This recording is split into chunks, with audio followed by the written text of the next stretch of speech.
Hey, and welcome again to the Pearl Snap Tactical Podcast. I'm your host, Mark, and once again, recorded live from an undisclosed location south of the Mason-Dixon line.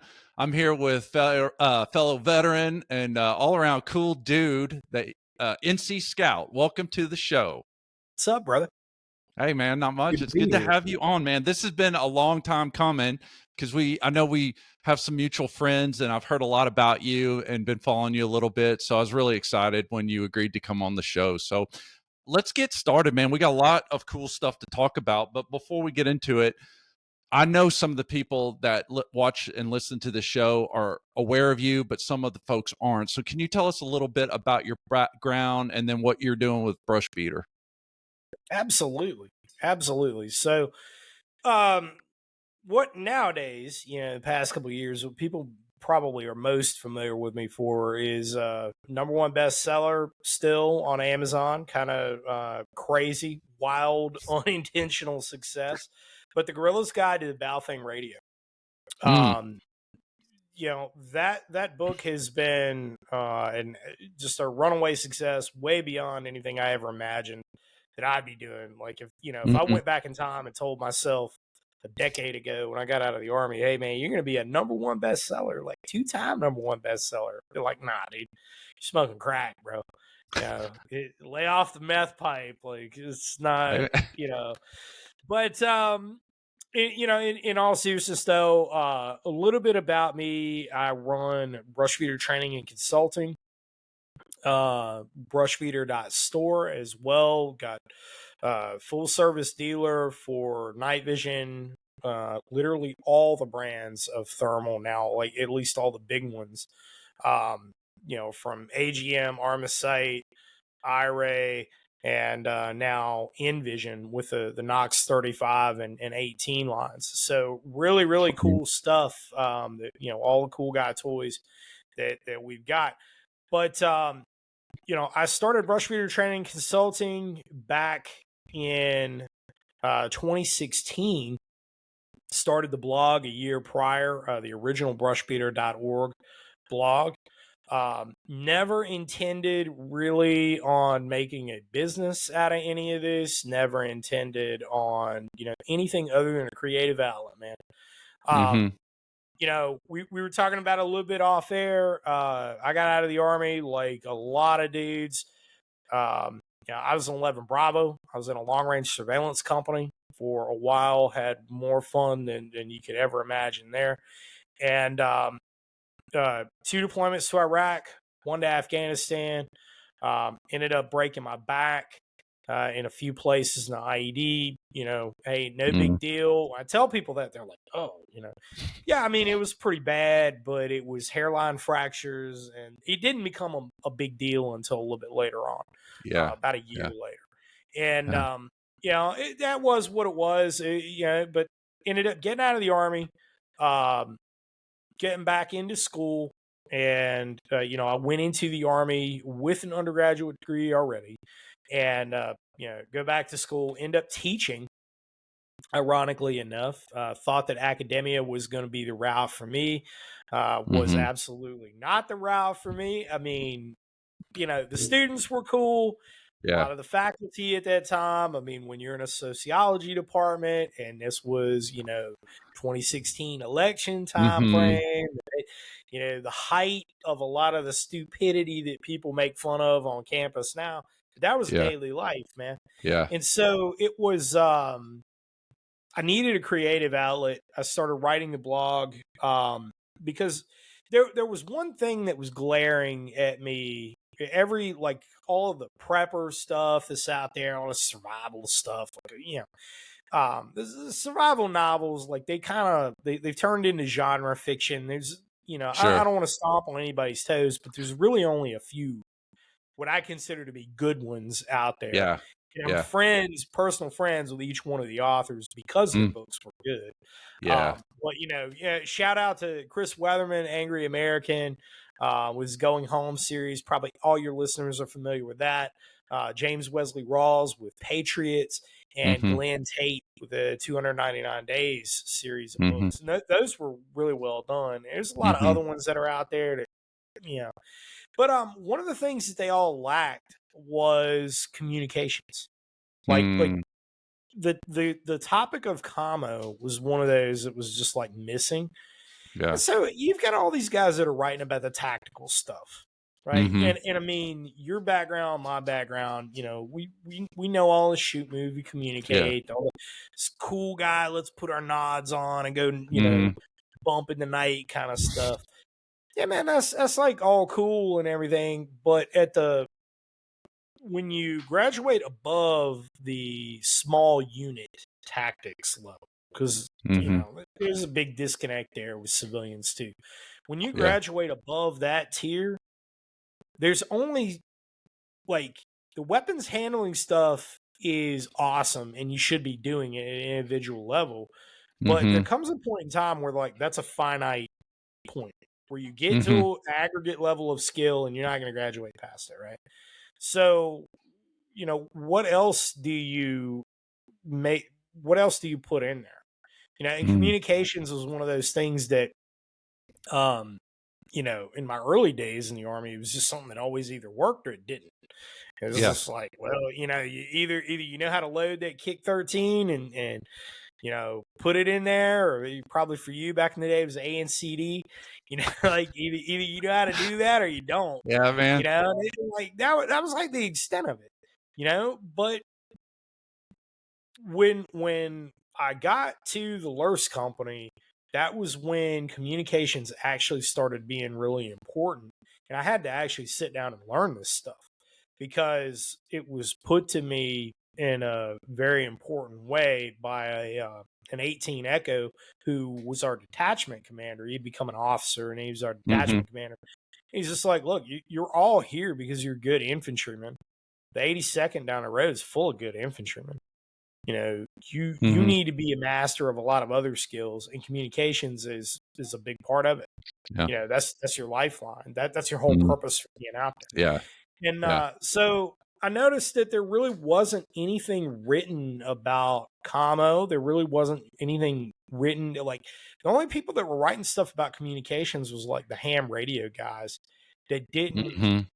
There's a big disconnect. It's like, all right, man, Yeah. like this dude running around with his call sign on his hat and like, like he Yeah. might be cool and Yeah. all in small doses, but he kind of is talking above everybody and Mhm. like Yeah. I don't really understand what this guy's saying. But Yeah. I became a ham and worked my way up and got amateur extra, which is as high as it goes, and I started giving the tests and becoming a VE, so that Oh, wow. it was a recruiting tool. It's a recruiting Mhm. tool. It is kind of a litmus test. That amateur radio is a hobby. It's a hobby, Mhm. and it can be a really fun one. It's a cool one, to get into, and it's got very valuable skills that are associated with it. But it's a hobby. And I always tell Yeah. people that, like, when they get real deep in the weeds on ham radio, and they're like, they start Mhm. spitting out the FCC regulation on this and that. I'm like, look, it's a hobby. Okay, it's a hobby. Yeah. Never did I ever in Iraq encounter an insurgent with Al Naqshbandi that gave a shit about the rules of radio, right? Yeah. Never did I ever Yeah. in Afghanistan, where I actually saw a lot more two-way radio use in Afghanistan among the Taliban. Never did I ever Mhm. see them really be like, "Oh, you can't do that. Oh, don't do Yeah. that." Yeah. Like they did not. Yeah. So, the Yeah. Brush Reader blog originally existed as kind of a like, let's put the metal in the meat regarding commo. Let's make it Mhm. relevant for the trigger puller, the knuckle dragon Mhm. ground pounder, right? Who's living Yep. out of his ruck on his back. Yep. Let's make all of that relevant for these guys and explain why you need to do these things. Yeah. And Yeah. that because that's a critical answer, man. When you got a trigger puller, you got, Yeah. 210-pound meat eater that he Mhm. can recite ballistics equations to you all day. He knows a ballistics table for every Mhm. wildcat caliber out there, man. He can friggin' do a 12-miler in his sleep and all this stuff. Hey, that's cool, man. Yeah. But you got to speak on his level. And I just remember how would I have wanted to be taught this stuff when I was learning it? And then that begat Right. people, that begat people asking for classes.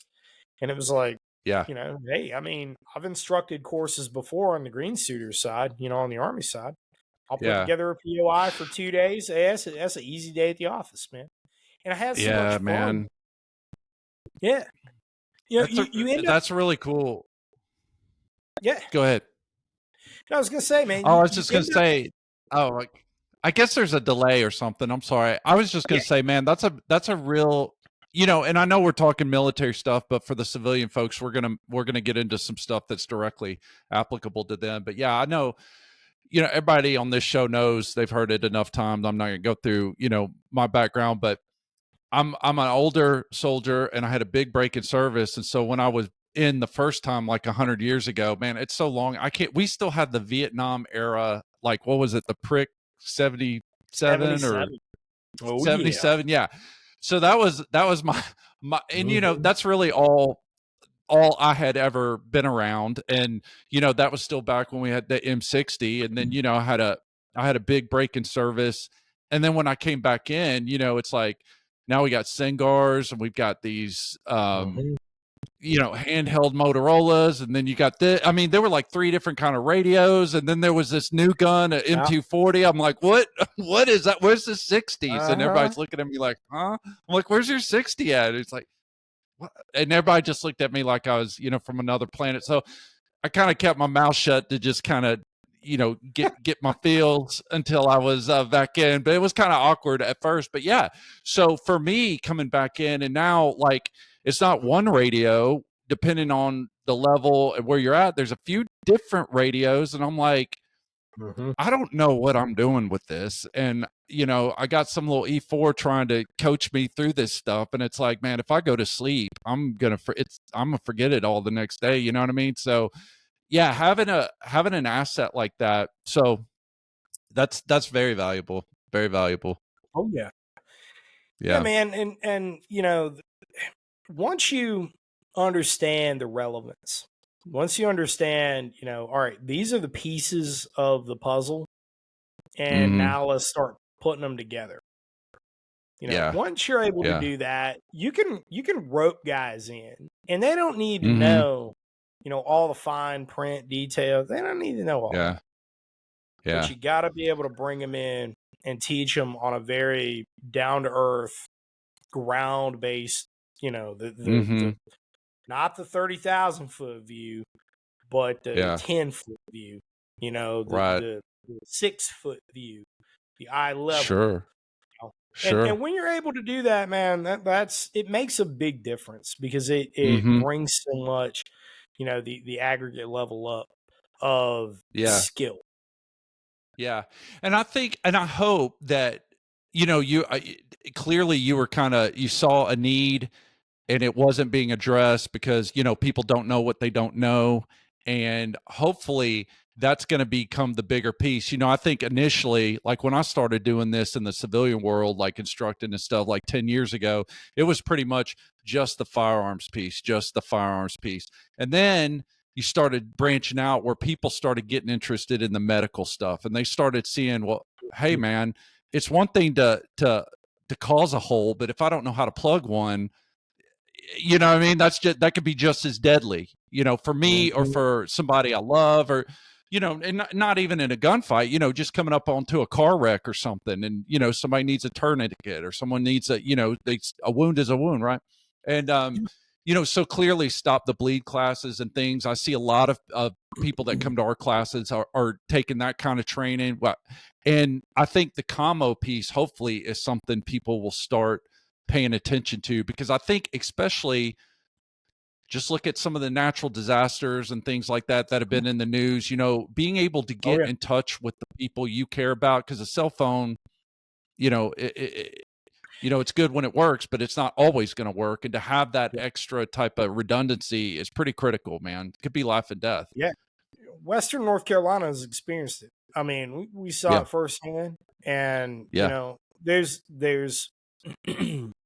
there's a lot of people who are now understanding, Yeah. I was having a conversation with someone earlier today who said, hey, have you seen the satellite imagery of Western North Carolina? Nah, I haven't looked at it. Mhm. And it didn't even think really to look at it. I mean, it literally looks like North Korea. Like no shit. When you look Wow. at the map of South Korea, you see Mhm. all the lights from Mhm. space. You look Yeah. at North Korea and like Yeah. Pyongyang is lit up, but that's about it. Like you don't really Wow. see anything Yeah. else. Yeah. And it's like that, you know? Mm. And I Mm. mean that East Tennessee, North Georgia, and it's slowly fading out of the public perception right now, Mhm. because the Mhm. mainstream media completely turn a blind eye to it, Yeah. Yeah. because obvious reasons. It's making the Biden Yeah. administration look bad. It's making Kamala Harris look bad. It's as the North Carolina governor looks awful, because they are all awful. Their response has been abysmal at best to this. Mhm.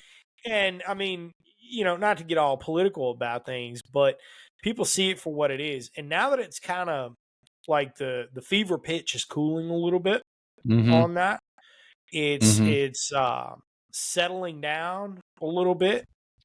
But the important takeaway there is that the people that are in the worst affected areas are not forgetting. They're not forgetting, Right. and they haven't forgotten. Yeah. And it's woke a lot of people up. It's not just that, like, well, you need communications because Mhm. well, what if this? Well, not what Right. if actually is now. Like that's happened. Yeah. Yeah. And one of the things too that's if there is anything good about the whole situation is, one, it woke everybody up, coast to Mhm. coast. It woke everybody up. All of a sudden, my email volume and people trying to contact me was already high, and I mean, it just Mhm. got unmanageable. And it still Yeah. is. I mean, I'm doing my Yeah. best, but it's been really, really crazy on my end. Wow. But the Yeah. other thing, though, I mean, we sold 7,000 books in the last month. 7,000 books in the last month, Wow. just of the Wow. Balfang book.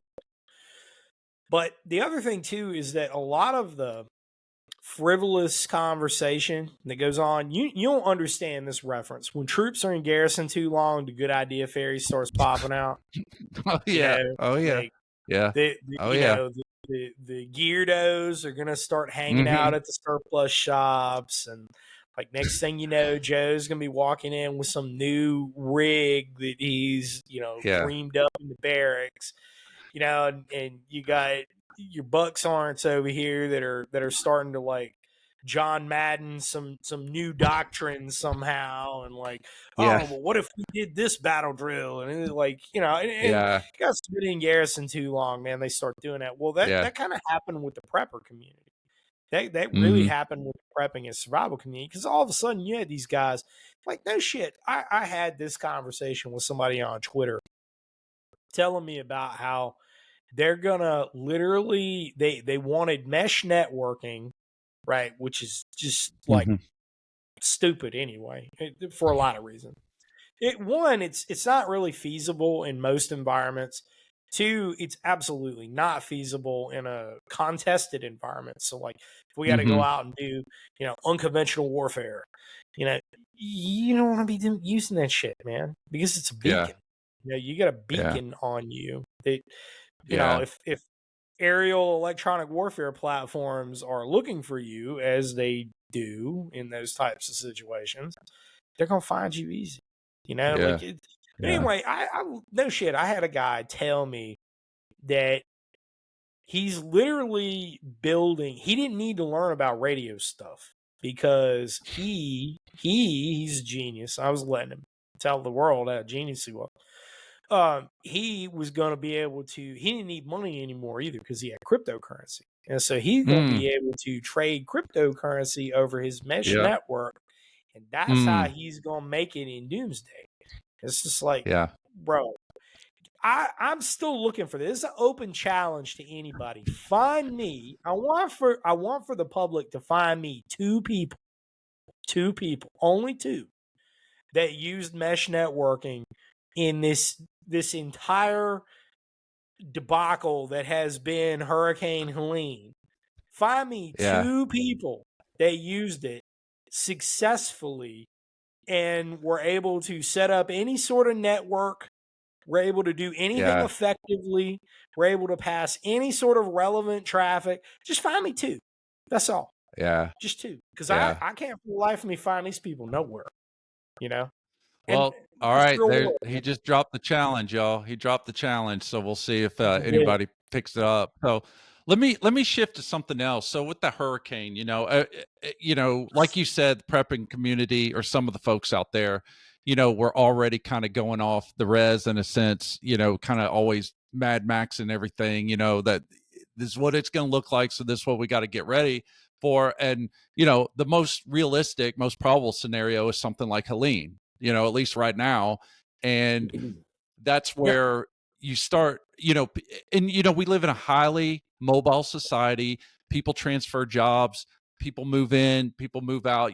People don't have that connectedness to, in a lot of their cities at least, to their community anymore, to their neighbors. I mean, a lot of people don't really even know who their neighbors are, or can really count on them. And so when you have an event like that, it really demonstrates just how important it is to have a network of people that are with you, that can support you, that can watch your six and help you, and vice versa. So I know you're into that. I know you advise people on that. But when people are looking to build a network, well, especially if someone's just kind of starting out on this, what do you think are some of the first steps people should take when they're trying to start a network, like a mutual assistance group's kind of what I call them? But Yeah.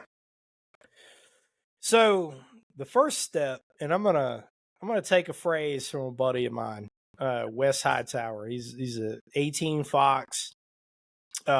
He runs training courses over at Gray Zone Activity.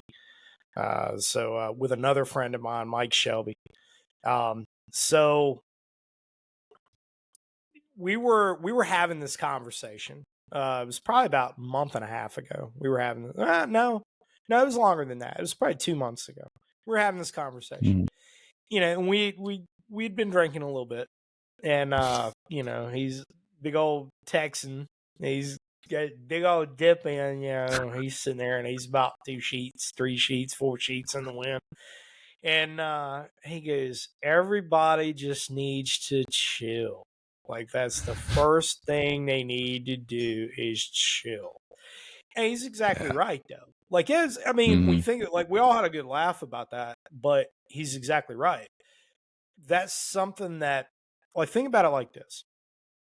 All right, so you're going to a new church. First time you ever been to that church.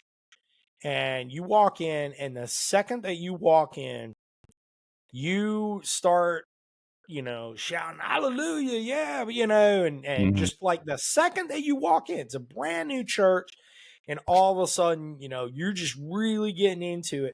How are people going to react to you? How are they going to react to you? mm, Probably like, who's this guy? Like, yeah, church ain't even started. Who's this guy? He's a yeah, brand new dude. On that same token, though, you're going to a brand new church, and you walk in and you're early, right? Because you should always be early to church. You go into that new church and you go into the fellowship hall and you start making coffee. Or that person who's mm-hmm, making coffee, you help them out. mm-hmm, Which of the two people are going to be better received?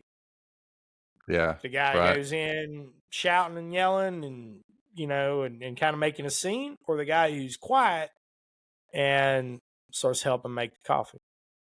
The yeah, guy that helps make the coffee, sure, because he's an and asset, and he isn't mm-hmm, trying to reinvent the wheel. He's not, yeah, he's not putting himself at the center of anything. He's not trying to. He's not there for his own, to build his own ego. He's there to serve whoever needs coffee, and everybody needs mm-hmm, coffee when they're in church. You know, Mm. so that my point is that and another friend of mine years ago made that analogy, and who was an attorney as well.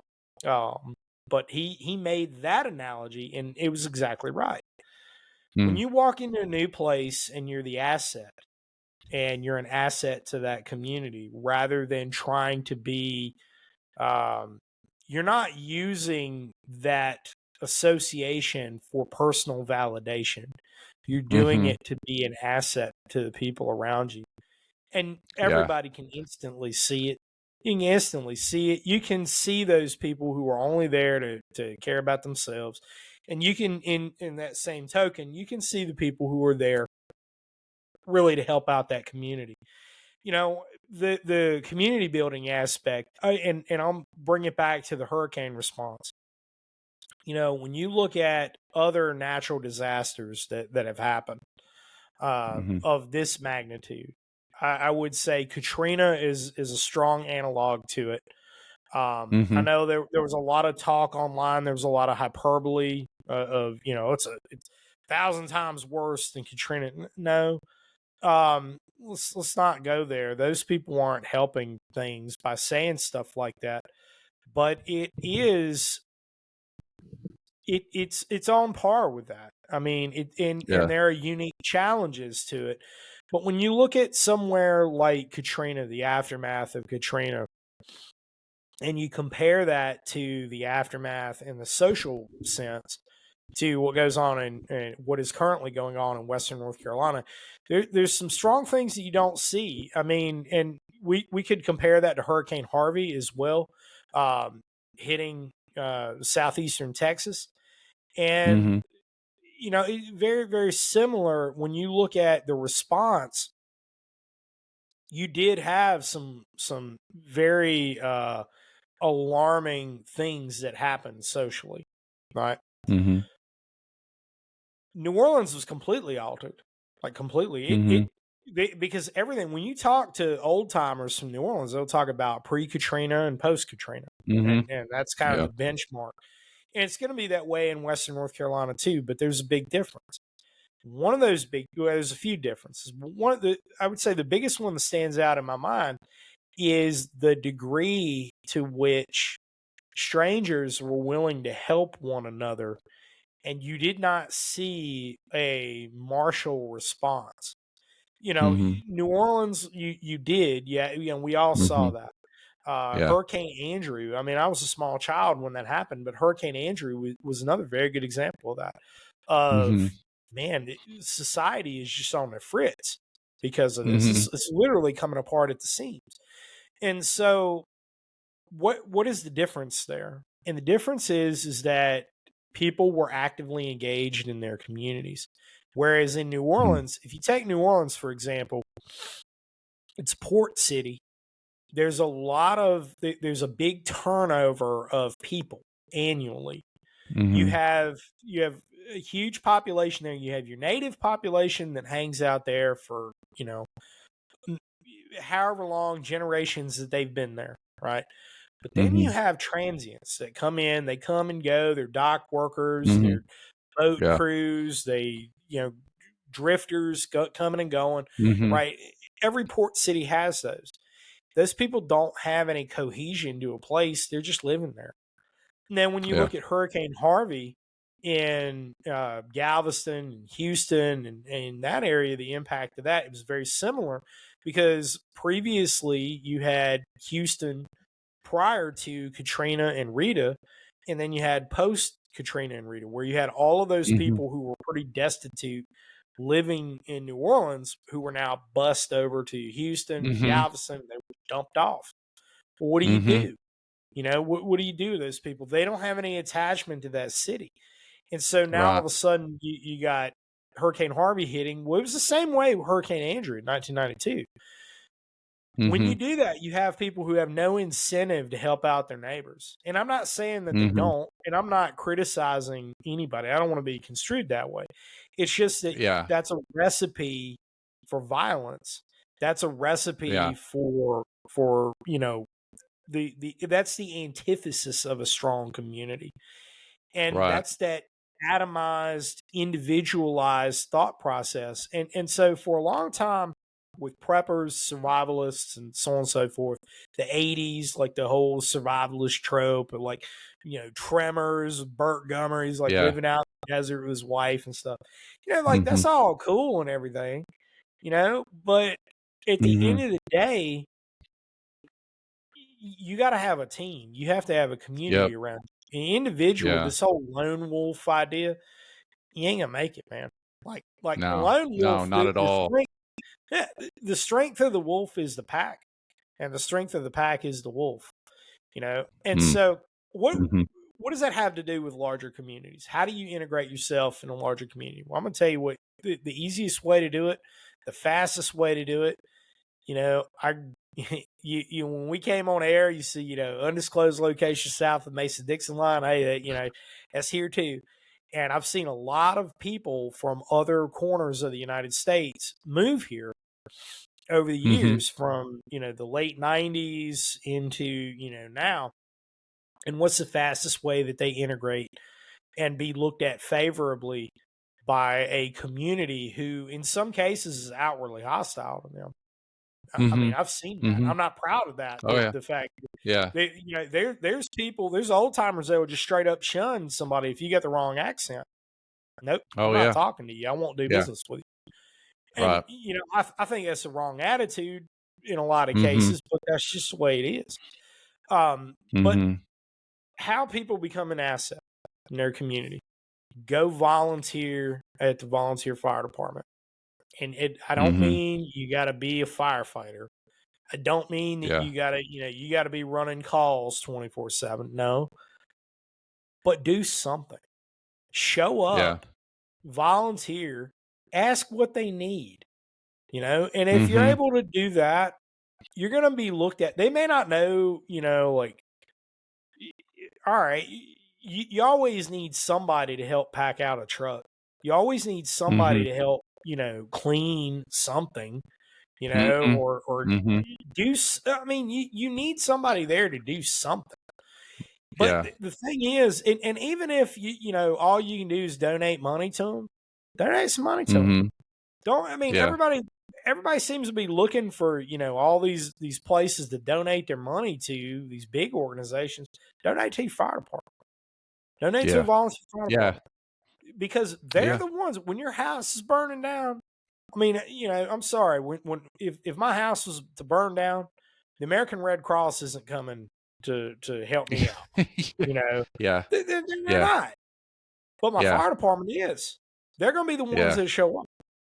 So you need to be an asset. That's kind of your point of entry into that, because Mhm. they're always looking for people to help them do something. Yeah. Right? No, Always. Just always. that's a good point.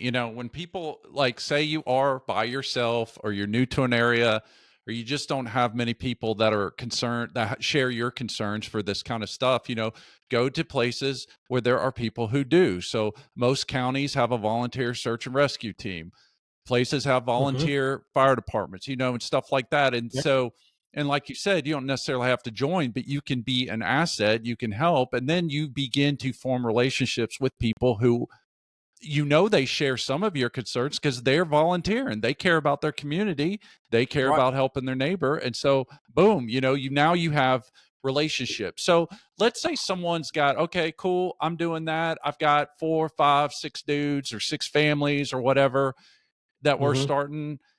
What would be some milestones? Like, so now, like you said, you got to chill. You can't do it all overnight, so you got to break it down in steps. So what would be like some 30, 60, 90-day goals that people that are trying to build their network, like what are some benchmarks that you would look at to say, yeah, these are the goals you want to hit in those time frames? So I'd say your 30-day goal is to, and this is a realistic one, is to meet all Mm-hmm. of your neighbors. Meet all of your neighbors. Mm. And I don't mean like go and shake their hand and, oh, that's Tom over there. He drives a Ford Yeah. truck. No, like actually meet your neighbors. Actually Mm. meet them. Hey, where do you go to church? And see, that's another point. go to church, you know. And I don't mean Mhm. that because, you know, I think that you ought to be, you know, Bible thumping and everything. I mean, I'm a believer, you know, but you need to understand that, you know, the ideal of a lot of preppers was survivalists, so on and so forth. They're wanting to move out to rural areas. Mhm. Well, you got to understand that every rural area, you know, you're in Arkansas, you know, Arkansas, the social dynamic there is very similar to North Carolina, to South Carolina, to Right. Yeah. Georgia, Tennessee, Mhm. Alabama. You know, it's rural Virginia. Um, you know, if you're the new person in town, it takes a while to get integrated. And so when people come from suburbia, you know, suburban neighborhoods, when you go to a like a bedroom community to a major municipality, Mhm. everybody is living with their doors shut. They're kind of only concerned with, you know, their personal space, their little quarter Mhm. acre backyard where they grill Mhm. stuff on the weekends and they're watching football and everything. And that's cool. You know, that's fine. But everybody's ideal is to get out somewhere outside of that. And that suburban lifestyle, that suburban enclave, those little shells that we create for ourselves and those Mhm. McMansions, right? Every house on this road is exactly the same. What Mhm. it creates is this atomized social structure that we all have, where we're no longer integrating. Most of our integration with one another and our interactions with Mhm. one another is done online. Now it's completely Mhm. replaced social dynamic. Yeah. And so we Yeah. don't really interact with each other on a personal level anymore. Mhm. And what I'm Right. noticing is that there's more and more people actually lack that ability altogether. They can't Yep. actually talk to Oh, each yeah. other. You know, Yep. they'll talk trash to each other all day online, but you get them in a Right. room and everybody's quiet. It's like, man, Yeah. y'all are, Yep. For you sure. know, For sure. y'all, Especially the younger generations, this is man. crazy. Especially Yeah. so, I love that you said that because I think a lot of people were probably thinking before you started answering, he's going to tell me I need about 12 cases of tuna fish in my basement. I need 10,000 rounds. I need this, I need that. And not that there's not a place for that, but I really love that Yeah. the first place you start is building relationships, getting out Yeah. there, meeting people, and really developing real relationships, not just, oh yeah, I Mhm. know his name, I know what truck he drives, but really building connections. I really Yeah. like that you said that because that's if you don't have that, man, then it's going to be all for naught when things start falling apart. You know, you're it's going to be out of sight, out of mind. You know that you're not going to be top of mind on those folks. They could be the best people in the world, but if you're not top of mind, they're not going to think to check in on you if you need help. You know, you're Yeah. not going to think to check in on them if you don't have that connection. So I really love that that's where you start. And just in case somebody is out there saying, well, I'm kind of an introvert. I'm not really good at socializing. I'm not really about that. Well, okay, it's a skill set, man. That's a skill you can develop. That's a skill you need Mhm. to develop, right? Would you agree with that? Just like shooting, just like Oh, stop the yeah. bleed. It's a Yeah. skill. It's a critical life skill that you need to develop then if you don't have it. Yeah. 100%. I mean, Yeah. you know, when, at one point in time in my life when I was training to be an interrogator and then the certification for it. One of the things that we would do is we there was a preschool and daycare that was attached to the school where this was being taught. And so one of the things that we would do is we would take the trainees there to see if the kids would talk to them. And the whole point of the Yeah. exercise is to see if these guys Mhm. in training, these criminal investigators, you know, they're getting Mhm. certified for this. Can they get these kids to talk to them? And the whole point behind that is if you can get a child to start talking to you, and there was a logic train of questions that you were going to ask them. But if you could get the kids talking to you to begin with, that was the first hurdle. And see, it's a whole other level. I mean, for a lot of the listeners, they're probably like laughing at that, like, dude, what now? When you think about it, though, we as adults are so used to talking to one another, interacting with one another as adults, that we've lost the ability to interact on the most simplistic level, which is a child, a 4-year-old, 3-year-old, 4-year-old, 5-year-old child. So in those early childhood developmental stages, they have a natural aversion to talking to strangers to begin with. And we foster that obviously for, Right. their protective reasons. But you're having to overcome that, and you have an aversion to talking to them too, because you're like, man, that ain't my kid. I don't want to talk to that kid. Right. Yeah. Like, Yeah. I don't want that kid's mama coming out here to, and it's the whole exercise is supervised by everybody, because right. you're getting graded and evaluated on it. But when these kids begin talking to you, this is a skill that you have to develop, and then they cultivate it from there. It's like, okay, now I want you to go to this mall over here, and these are your 4 targets of interest of just people, right? So I want you to talk to an old man. I want you to talk to a girl under 25. I want you to talk to a guy under 25. I want you to find an old woman to talk to. And and these are the questions you're going to ask them. Yeah. That's a tough series of targets. But what that's doing is it's building those interpersonal skills, because in interrogation, by the way, everybody has this preconceived notion of an interrogation of, I'm gonna waterboard you. I'm gonna pull out a phone book. Like, dude, no, it ain't none of it. It's just a conversation. That's all it is. Yeah. I have questions. You have the answers. You may or may not want to tell me those answers, but I'm gonna figure it out one way or another. And there's a process by which we're gonna do this. Well, the whole thing hinges upon interpersonal skill.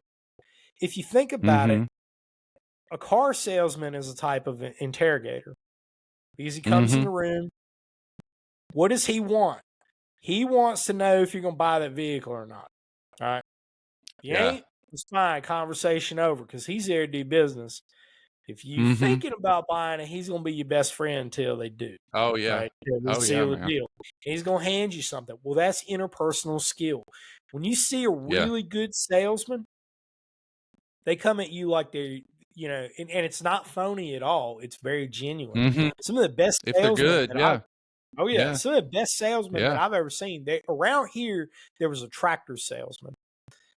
And this guy, I'm not going to say his name, because anybody who's listened to this podcast, if I said his name, throughout the state of Virginia and probably a good chunk of North Carolina, they would know who he is. So I'm not going to mention him. But he's the greatest salesman probably that I have ever seen. And this is his whole technique. I am a resource for you if you need it. I'll be in my office. Come in here, tell me what specs you have, and I will point you in the right direction. Yeah. His whole approach was, I'm relaxed. I'm not here to try to sell you anything, but I'm the guy you want to come talk to, because I'm the most knowledgeable man on the subject. Yeah. That was the best sales technique in the history of sales. That was how it worked. And what's the takeaway there? All right. What's the takeaway from this? How does this lead to interpersonal communications? How do you develop that skill? And that is the most important skill you can have, as a preparedness skill, just as a life skill. Is don't be so eager to have friends. Don't be so eager to oversell yourself to people that I don't know these people over here. There's been many a prepper group or, mutual assistance group or community security group or Yeah. militia, like whatever you want to call it, right? It's, people they come up with all these creative names for it. All right, whatever. It's in my mind, it's a group of guys or gals that are together, that have a purpose. And Mhm. they're training together, they're getting together, working together, whatever it is, they have a purpose. They're organized for a purpose, right? Well, I've seen many of them that I have advised, that I've worked with, really good people, but several of them have had a fundamental flaw.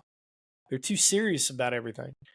And they try Mm. to, for example, how do you find more people? How do you find more people?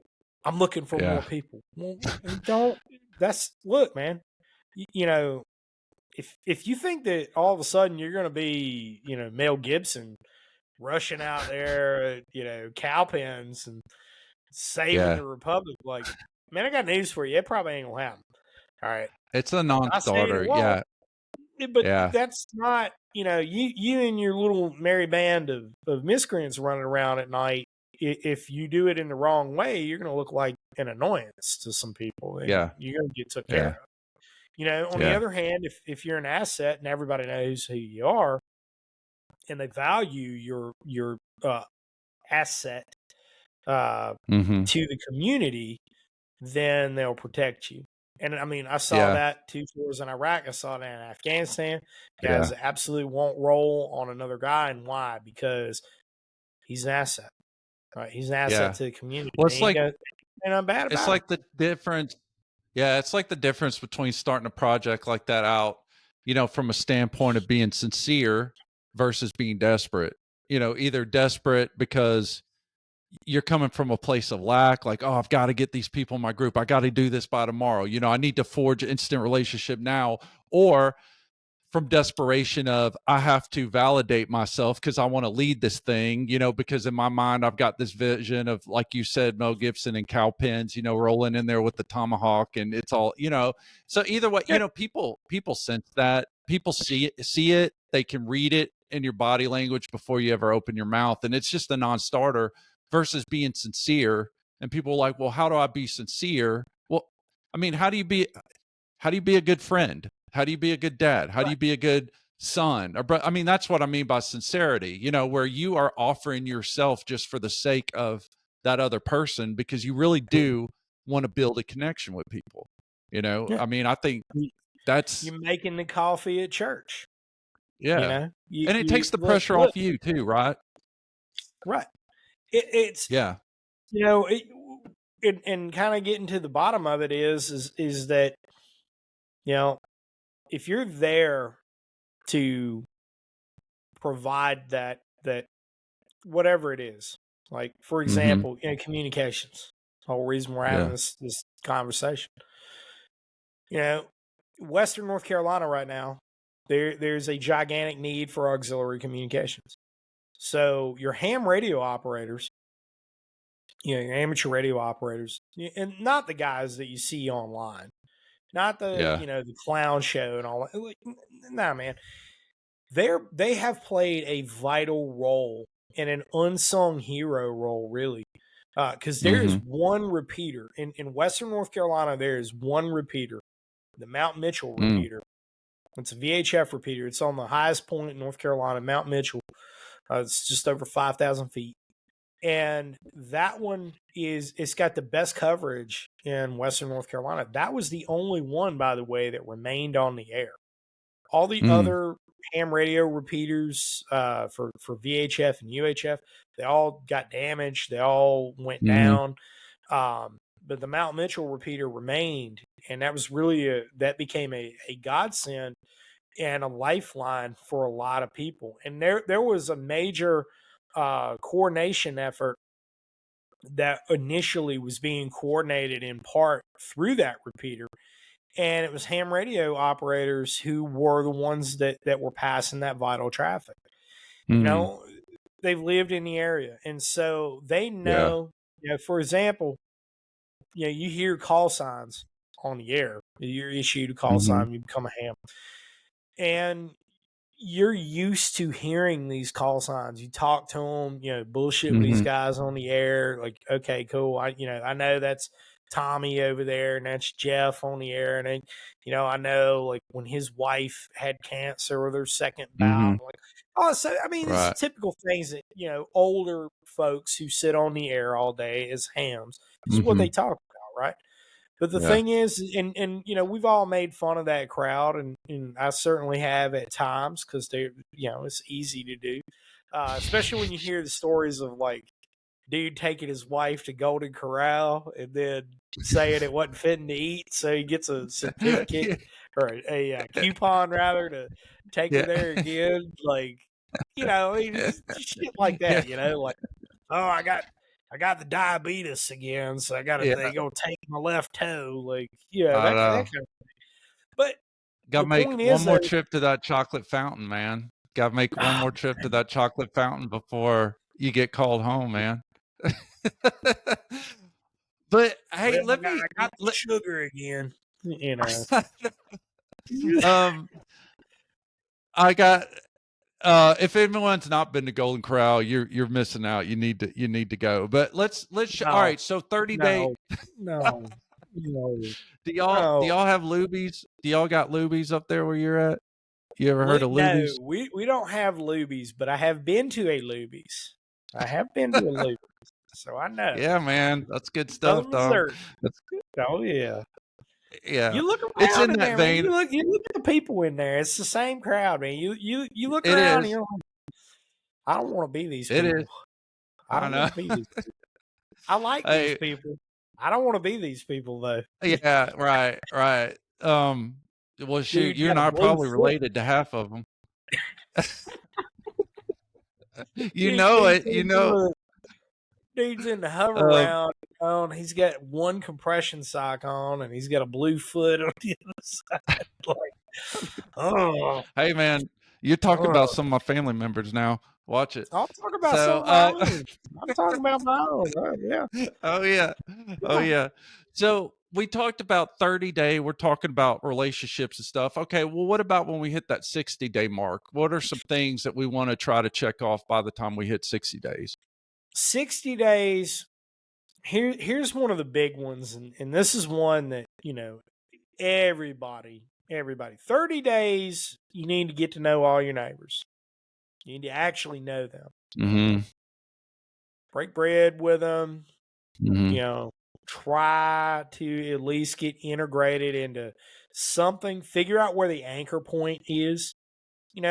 Every small town in America's got that greasy spoon where everybody is in the mornings. Mm-hmm. Go there. Go there and eat. Be a Yeah. patron of that place. They Right. always got all the local businesses up on the wall. Normally they'll have Mm-hmm. a wall or a cork board, usually right by the door, and Mm-hmm. walking into the place. They'll have all the local businesses. They'll have business cards up there. Normally a calendar will be up there that's got the fire department on it, the sheriff's department for the Mm-hmm. county, whatever, and it's got all the businesses, local businesses that are on it. So a 60-day goal, 30-day goal is to identify that. A 60-day goal first is to become a known quantity, right? Mm-hmm. Make a couple friends, invite them out, you know, just hang out, man. Do Yeah. something. Find out Mm-hmm. what people around you like to do and do it. Mm-hmm. Um, but also start a fitness plan. And I don't Mm. mean like go join a gym that you'll go into when you pay your fee and then you Yeah. don't walk in there again. Yeah. Get out there and pound the pavement though. That's what I mean. Yeah. Is get out there, Mm-hmm. pound the pavement. You don't need equipment. You don't need, is it good to have some free weights? Yeah. Is it good to have kettlebells? Yeah. Mm-hmm. Yeah. Yeah. Do you have to have any of that stuff? No. I Right. mean, you and I have both seen it. You can, Mm-hmm. with calisthenics, you can get in great shape. Um, Great shape. And so Yep. 60 days, 2 months time, I think that 2 months time, doesn't matter where your fitness level is from your starting point. In 60 days' time, you should be able to run a mile in 9 minutes. That is a Yeah. reasonable expectation. You ain't, Mm-hmm. you ain't setting no speed records, but you ain't Right. blowing yourself out either. And you're also not going to injure your joints. If Yeah. it, and I know Yeah. that like there's gonna be some guys that hear that and they'll be like, "Oh shit, 9 minute mile, that ain't Yeah. nothing." No, and you're not getting any disagreement out of me. But what I'm saying Yeah. is that's a reasonable goal that I think anybody will say that's 55 and under should be able to achieve Mm-hmm. pretty Yeah. easily in Yeah. 60 days time. And your Yeah. cardiovascular shape is going to be better off for it. Mm-hmm. The residual health effects are going to be better off for it. Here's the thing. Here's fitness.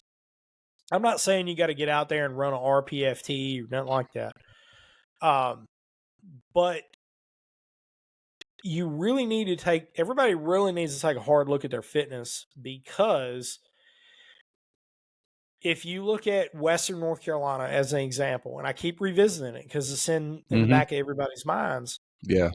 If you go back to that, you think about it, there was one video out of that really struck me.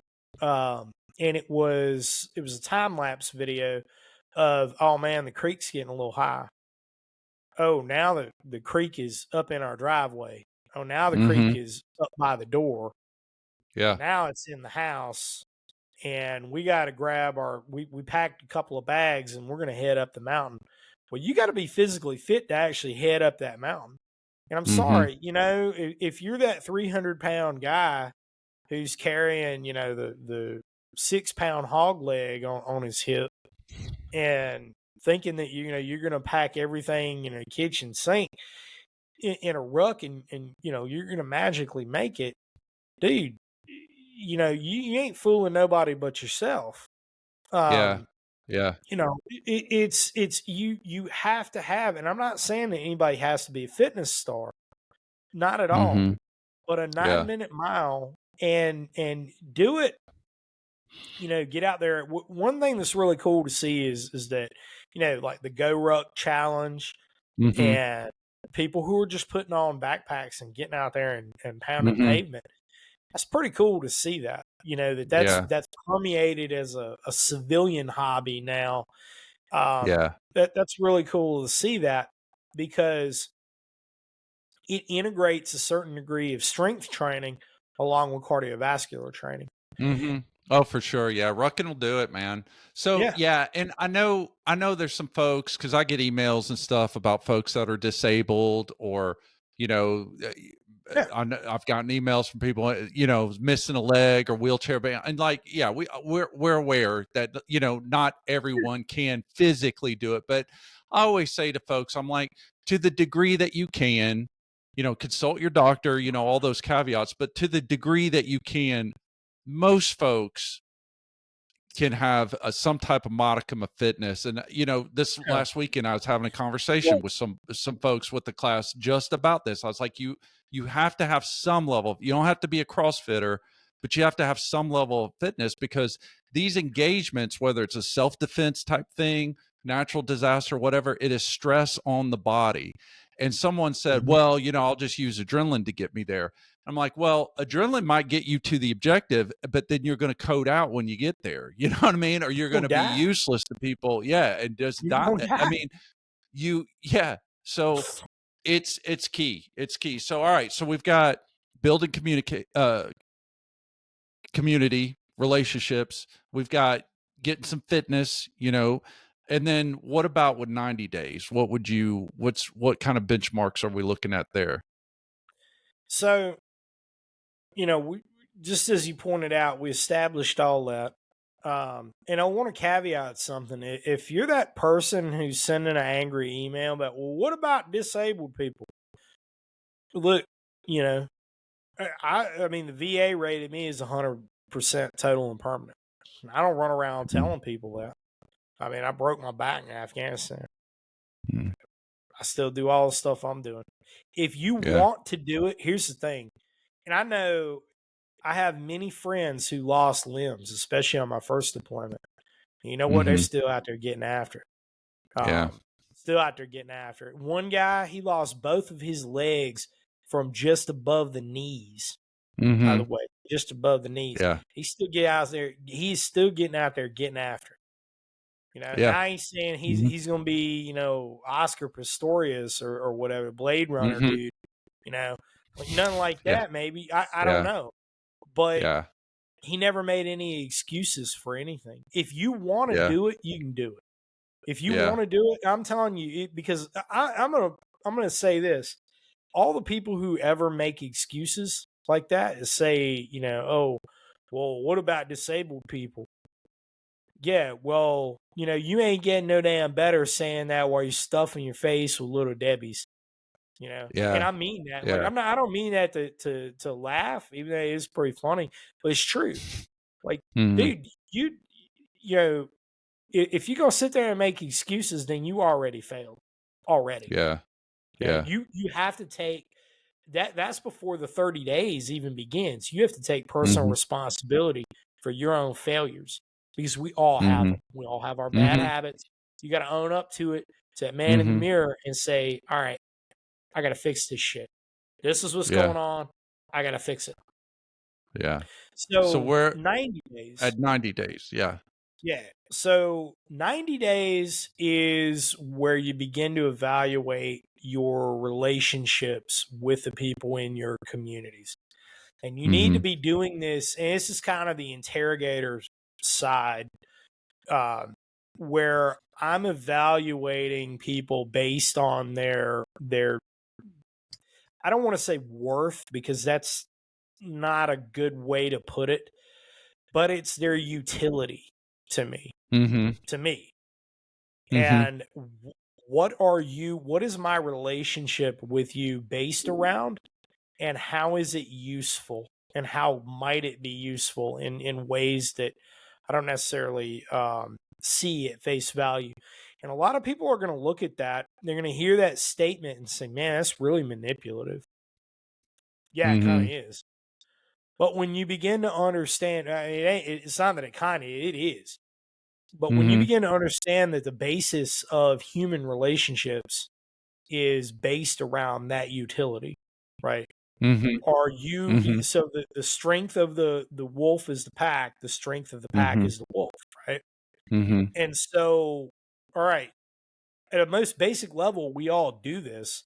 Have you, you know, if you and I walk into a bar, all right, we ain't never been there before, we don't know nobody in there, we go into this bar, yeah, hey, if some shit goes down in this place while I'm trying to sip on my beer, do you have my back? Yes Mm-hmm. or no? If the answer is no, then I ain't going to be walking in there with you. I Yeah. guess that's Yeah. just kind of the way it goes. Yeah. Well, it's the same way. That 90-day evaluation is where you begin to map out, all right, this guy is kind of the go-to guy for this purpose. This guy is the Mm-hmm. go-to guy for this purpose. And this guy over here, I haven't really figured out, you know, too much about him, but you know, we're getting there. Mm-hmm. Then you begin to figure out who's reliable and who isn't. You know, Yeah. to go along with that purpose-driven relationship. Mm-hmm. Mm-hmm. And by the way, I don't want anybody to get it twisted. You, you're not being, you know, rude to anybody, or oh, I don't have nothing to do with him because Yeah. no, man, it's not like that. It's just that there are certain friends you do certain things with, and others that you don't. There's certain Yeah. guys that I'll go shoot all day, every day with. There's other guys that I've had in class that, man, I was glad, loved them while they were here. Glad I'm not on the range with them no more. Just Right. saying, Yeah. I made them Yeah. better than when they showed up, but I'm Yeah. still like, Yeah. I had to watch you a little closer than Yeah. you. Well, Yeah. I mean, I could see that. And I think, if people were honest and really stepped back and really evaluated human nature, I mean, all relationships are transactional on a certain Mhm. level. I mean, even marriage, I mean, Yeah. friendships, everything is. I mean, but it's not just about, like what you said, it's not just that I'm identifying people in a manipulative way that I can just take, who's someone I could blood suck here, blood suck, but who can I trust and who has the knowledge, skills, and ability in this area. But then, because I'm going to be given back too, I'm not just going to be taken from this person, I'm going to be given to them as Absolutely. well, because I have to fill those roles too. I have to figure out also where I fit on that chessboard so that I can be an asset to that person, Bingo. and so, yeah, I don't think it's manipulative at all. I think it's human nature, and that's how we as human beings interact with each other, on the most basic level, even when it comes to close relationships, you know. Right. It's the reason why you have friends, you have good friends, and you have best friends, because right, they fit in a different place in your life because of what they give and what you give and the trust and stuff like that. So I think you're just applying that in this Yeah, area too, that's right? exactly what it Yeah. is. You know, Yeah. and another good way to make it relevant to everybody out there to be listening to this, if you've ever invited your work friends to a gathering of your outside work friends, it's always a little awkward. It's Mhm. weird because when Yeah. you were talking to your buddies at work, it's like you have your inside jokes and you have there's relevancy to things you talk about. And then when you're around guys that you know you're outside of work with them, Mhm. they don't get it and they're not gonna get Yeah. it. And Yeah, whatever it right. is, like it could be, but it is there's just this little degree of awkwardness that it's a little bit weird. And so people just don't do it. Right? They're like, Mhm. like work functions are work functions, outside work is outside work, Right. and you don't really mix the two. Like people just don't Yeah. mix the two. Well, it's kind of like that too. You have friends that you associate with in certain circles, and you know what the purpose behind that circle is, Mhm. and it's really no more complicated than that. And Yeah, and right. don't make it more complicated than that. In 90 days time, if you haven't met your neighbors and learned some things about them, you know, Mhm. and I don't mean like be a creeper, but Right, learn right, some right, things right. about them Yeah. and be a known quantity to them. Yeah. Be an asset somewhere. Like figure out Mhm. where most of the people living around you go to church, and guess what? That's where you're going to church. Mhm. You know, it's that simple. And you Mhm. run into this too a lot, where why? Oh, I don't like that denomination, or well, they're all this way, or well, man, the church is what they make it, and Mhm. so anyway, that could go 1,000 directions, but figure out what that baseline is and Mhm. become an asset to them. Then start up a fitness plan. Within 60 Mhm. days, you can improve yourself in 60 days. Mhm. There's no doubt Mhm. about it. In a 9-minute mile, it doesn't really have to be any more complicated than that. From wherever you are in 60 days Mhm. time, if you can't be running a 9-minute mile, you ain't trying. Like you're just not Mhm. trying. It's that simple. Mhm. And then 90 days time frame, start developing those friendships that have a purpose behind them, Yeah. and Yeah. you're going to be better off. You can go out, man. Like, look, if folks wanted to have an hour-long interview about, go buy all the things. I mean, hey, yeah, go buy all the things. I got a whole store that I built around that, and it's Yeah. to supplement all that. But I'm telling you, if you're gonna be that guy who is sitting on top of the rat castle with Mhm. a whole bunch of stuff, but you have no friends, Mhm. somebody's gonna come take it from you. Yeah. That's Oh, just yeah, that. for sure. For sure. Yeah. So we're almost out of time, man. I'd love to get you back and do some deep dive like on Camo, and there's some stuff Oh on yeah, intel gathering that I wanted to get into. So we'll definitely get that. But I like what we did and just kind of drilling down on that and given some useful information, and then we'll come back and hit those other ones in depth as well.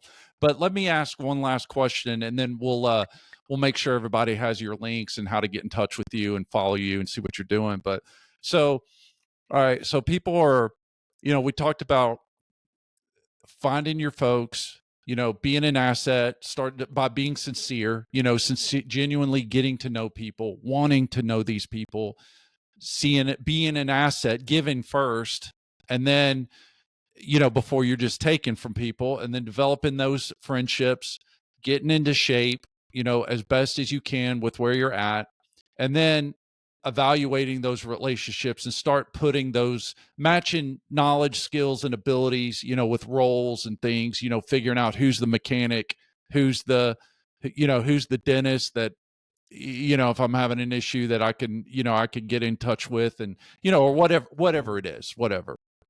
All right. So say we've got all that kind of stuff, we're rocking along on 90 days. All right. We've hit those metrics. So now there's a lot of uncertainty right now, a lot of uncertainty. Nobody's got a crystal ball. We're in an election cycle. Everyone's kind of, we ain't going to get all into that stuff, but there's enough, just whether it's terrorism, crime, natural disasters, all kinds of modern threats. What are some practical ways, apart from building connections and relationships, what are some realistic ways that people, your top 3 things, like, hey man, make sure you're addressing these things? So I would say, aside from fitness, because that really needs to be getting out there, like getting away from the sedentary lifestyle. Yeah. And going outdoors is part of it. Like that's a big part of it. That's your starting point. The other thing I would say, mindset. Understand that the world isn't going to end, a few days from now, the election. The world is not going to end. Okay. Yeah. And just a little bit of self-depreciating humor here. I thought, like, back in 2012, the 2012 election, I thought, like, that was it, man. Like, Yeah. I was like, dude, this is it. Like, this, yeah, Obama's gonna be a dictator for life, man. That's just the way it is. Like, I was convinced. Like, nobody was talking me off that ledge. Now, like, I wasn't gonna, walk off the reservation and just be like, whatever. Nah, but I saw it for what it was back then. But I was very like, dude, we gotta buy a bunch of canned food, and like, this is, like shit's really gonna hit the fan. And it didn't. Like, he got, Obama got reelected. The world didn't end. Like, it sucked. Sucked. And we weren't better off for it. But the world didn't end. And it's not going to end this time either, man. And so, like, regardless of the outcome, obviously we have our favored outcome. People better be prepared for what happens when the favored outcome doesn't happen. That's a 50-50 possibility, right? Or outcome number 2, which is, let's say Donald Trump gets elected, but favored outcome, he gets elected. Okay. They put him in there. Well, now you're going to have, they've already gaslit all this other stuff that's going to go down. But the thing is like, the powers that be don't even have to gaslight these things. They've got people who are just already doing it. Like, look at what's going on in Portland right now, where they're burning up mailboxes. Yeah, man. So, like, when you see all of that happening, you got to understand that the world's not going to end. It's going to change. Yeah. Right. You need to be ready for that. But it's not going to end. Yeah. And because it is not going to end, like, I get so many people, they're wanting to panic buy stuff. They're like, oh, dude, I got to tell me what the best thermal is because I need to buy it right now. Yeah. It's like, look, I will sell you a thermal. Yes, I'm in the business of that. That's how I make a living. However, let's talk about this. What are you Mhm. doing with it? What is Yeah. your intended budget? Because if you just want to panic buy something, I think that that's very unethical of me to like just shovel something on you and be like, oh, dude, you need Mhm. to buy this. Yeah, Nah, right. let's sit down. Right. Let's talk about your needs. Don't Yeah. panic buy stuff. Don't panic. Yeah. Don't go out and like, oh, I got to buy all the things right now. I mean, but you do need to be realistic about it. And so I would say, you know, be ready for that social upheaval. A big way to Yeah. do it is to look at what people need in Western North Carolina right now, because that's going to Mhm. apply to a lot of people, right? That's Yeah. going to apply outside of that region. One of them is this is kind of and you probably haven't heard this anywhere other than on this podcast right now. The unsung hero, the thing that everybody needs right now in the worst hit areas of Western North Carolina is a propane tank adapter. Hmm. Little, you can get them on Amazon, like you can get them in Mhm. Walmart. The little adapter that changes from the fitting on a big tank, the gas regulator Mhm. on a big propane tank, to a Mhm. small burner stove, like a single burner Hmm. stove. Mhm. Mhm. That thing is worth its weight in gold. Yeah. That, a sharpening stone, a good knife, right? Not no cheap knife, but a good knife. Mhm. It ain't got to be Mhm. expensive, but it's got to be good. Mhm. All right. Mhm. You know, have a couple of books for reference on Mhm. basic survival tasks. You know, Mhm. those things. If Are you there can, any books you would recommend on that? the Foxfire series. I think the Fuck. Foxfire series, which you can find them on Amazon. There's probably PDFs of them floating around, but Yeah. the Foxfire series, it was a 9 or 10 volume set. The original Foxfire book was a #1 bestseller for like forever, man. It Yeah. was published back in the '70s, and what it is, you're not gonna find any cool guy, tactical, like none of that stuff, man. What you're gonna find, it was written originally as an anthology series of a Appalachian Studies professor, and he literally wrote a book on a collection of ways that people live in Mm. Appalachia Yeah. from the earliest recordings of history, and a lot of it was just handed down family Mhm. stories of Yeah. how to do things. Like Yep. how do you build a foundation on a log cabin? How do Mhm. when do you harvest hogs? When do you Mhm. harvest chicken? When like Mhm. times of the year doing this is Yeah. really more important than the animal husbandry itself. And Yeah. so that those books, the Foxfire series of books, were so doggone important. And I mean, it's a deep dive, man. Mhm. If you read the entire series, which I have, like that's a whole doctoral course of Yeah. instruction on Yeah. survival living. Mhm. Like literally, I mean, Elliot Wigginton was the compiler of it, and he was a doctor. I'm not sure if he's still alive, but he's a PhD Mm. in Appalachian studies and in anthropology. Mm. And, Yeah. and so it's one of the very few academic texts out there that just anybody could read and be like, oh wow, like Yeah. this is really useful. But Nice. that's the book series. Yeah. Well, I'll put that in the show notes. Um, Before we go, man, I really enjoyed it. Thanks for coming on. We're about out of time, man.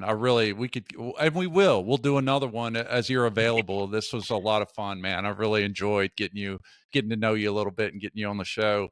So I really appreciate your time. But what's the best way for people to get in touch with you if they want to kind of find you and see what you're up to, or maybe even take a course from you? So check out brushbeater.store. So I made several references to the store, and Mm-hmm. that is tons of products over there, and they all ship from my warehouse, by the way. Mm. Me or one of my family members packs your order and gets it to you. We're 100% family Nice. run. Nice. There's none of this drop shipping going on or none of that crap. I don't even Yeah. know. Like, I don't know how to. I love the people that email me and they're asking me the questions on the contact page on the store, and they're like, "Do you actually ship the stuff?" Like, yeah, I get it all in and I Yeah. ship it all right back out. But Nice. over there, you're going to find under the training courses, you'll find the classes that we've got going into 2025. There's Mm-hmm. several that are up right now, and there's going to be a whole heck of a lot more in the next couple of days. As I'm putting together the calendar for 2025 now. Nice. Crazy as that may sound, but to a lot of people out there, but you and I know that you get your calendar done in the fall going into the Yep. next year if you I'm want doing to. mine right now. Yeah. Yep. I'm doing If you mine want right to have now. any Yep. kind of class turnout, that's the way you got to do Yeah. it. Yeah. You So, don't. Yeah. Absolutely. All right. Well, Matt, with NC Scout, with Brush Breeder, man, it's such an honor to have you on the show. It's a yeah, lot of stuff. I think there's a lot of things in there that people weren't expecting, which I think is good that that's not being delivered out there. So I really appreciate your insight and everything. I look forward to having you more. absolutely, brother. Anytime. Yeah, man. So hang tight. And anyway, I'm going to sign off. So on behalf of myself, Mark, and Alex, who's not here, but he's here with us in spirit, I'm telling you to stay safe, stay sharp, and keep it pearl snapped.